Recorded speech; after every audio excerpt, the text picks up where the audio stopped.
the most brilliant of things, because basically this pressure to break the news first basically does lead to some pretty awful news coverage, some pretty awful decisions that are made to basically shove it up there quick, and we'll find out whether it's true and accurate and fair and balanced later, kind of thing.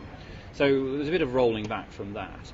When the internet really began to take off a few years ago, it was a kind of case of, well, as soon as you get a sniff of any kind of like story, you should put it up onto the internet. You know, this story, we've heard that so and so is breaking.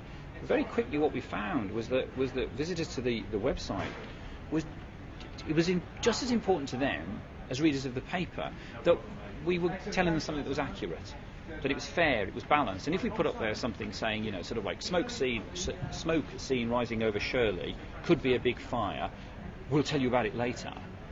Then when they came back later and we said, oh, actually, it was just a bit of fog, because they just say, oh, come on, Echo, we expect better of you from this. So what we found is this kind of like Twitter effect of, you know, so quickly tell you something, and oh, what, by the way, I'm doing. Really doesn't do your credibility any good. So Joe Public, basically, they're quite rational, and the way that what kind of news is important to them has remained the same.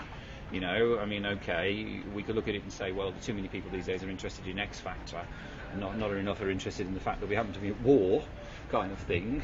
But if you go back 100 years and you look at the popular papers in London around that kind of time, people were still interested in the kind of X Factor of their day. They were still interested